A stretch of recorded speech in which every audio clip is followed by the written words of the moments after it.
এই উচ্চশিক্ষা দরকার আছে, যে পড়া থাকবে না, আপনার নিয়ন্ত্রণ থাকবে না, সে বিমানে কার সাথে বসবে, এয়ারপোর্টে কিভাবে যাবে, সে একটা মহিলা মানুষ, একটা এয়ারপোর্টে বাথরুম দেখবে, তার লাগেজকে দেখবে, তাকে পুরুষের আধার নিতে হবে না, তাকে সামনে কাউকে বন্ধ বানাতে হবে।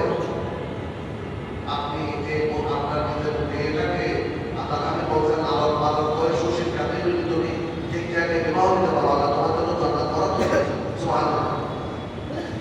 আপনি পশ্চিমে ব্যাপারে দেশে বিদেশে প্রবাসে লেখাপড়া করার জন্য নাই নাই এটাকে আরো অহংকার করতেছে। আল্লাহ তাআলা আমাদের হেফাজত করুন। মানুষের কি আবাদত করে চলে যায়, মানুষ আল্লাহ রসুলকে ভয় করে না। মানুষ মনে করে আমাকে আমার মেয়েরা দেশের আমার ছেলেরা দেশের দায়িত্ব হবে বড় না। আপনি এক একটা বাড়ালেন, এক একটা বাড়ালেন। আল্লাহ বলে ওয়াকারনা ফি বুয়ুতিকুন্না ওয়া লা তাবাররাজনা তাবাররুজাল জাহিলিয়াতিল উলা। বলেন ওয়াকারনা ফি বুয়ুতিকুন্না, হে রাসূলের পরিবার মহিলাগণ বিবিগণ, তোমরা নিজেকে আত্মরক্ষা করো, নিজেকে আবদ্ধ রাখো ঘরের ভিতরে। তোমরা ঘরের ভিতরে, তোমরা ঘরের সৌন্দর্য বাহিরের সৌন্দর্য নয়।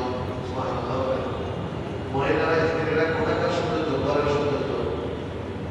তোমরা ঘরের সৌন্দর্য ঘরে থাকো।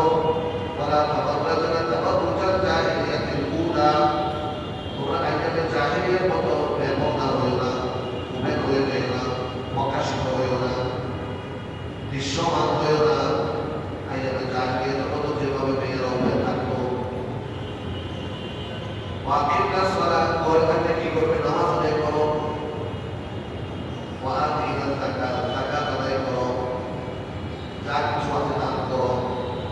ওয়াতিনা আল্লাহ ওয়া রাসূলাহ, আল্লাহ এবং রাসূলের আনুগত্য করো।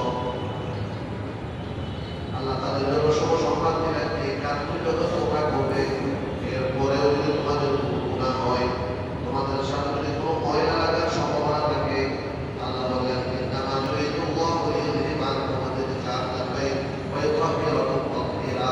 আহলে বাইতের রাসূলের পরিবার, আল্লাহ বললেন আল্লাহর ইচ্ছা হলো, আল্লাহর ইচ্ছা তোমাদের কাছে যদি কোনো ময়লা লাগে, কোনো গুনাহের সম্ভাবনা থাকে, যদি মন থেকে যায়, আল্লাহ তোমাদেরকে সেই গুনাহ থেকে বিরত রাখবেন। সুবহানাল্লাহ।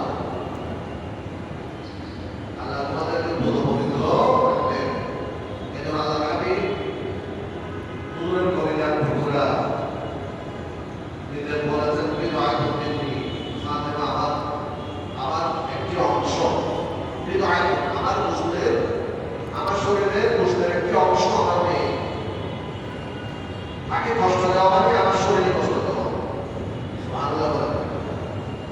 হুজুর তাকে খাতুনে জান্নাতকে বিবাহ দেওয়ার পরে 6 মাস পর্যন্ত হযরত মাওলানা আলী করে গিয়ে বলতেন আসসালাত আসসালাত ইন্নামা ইউরিদুল্লাহু লিইউযহিবা আনকুম আর-রিজসা আহলাল বাইত ওয়া ইউতাহহিরাকুম তাহহীরা। হুজুর তাকে নামাজ করে রাখতেন এবং এই আয়াতটা তেলাওয়াত করতেন। সুবহানাল্লাহ।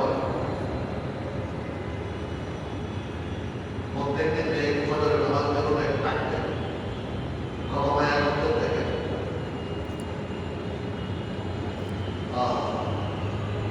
واذكرن ما يتلى في بيوتكن في آيات الله والحكمة إن الله كان لطيفا خبيرا। আল্লাহ বললেন উযকুরনা, তোমরা জিকির করো। হুজুরের পরিবার বলল তোমরা জিকিরে থাকো, আল্লাহর স্মরণে থাকো। মা ইউতলা ফি বুয়ুতিকুন্না, কি করবে, কি জিকির করবে, কি তেলাওয়াত করবে, যা তোমাদের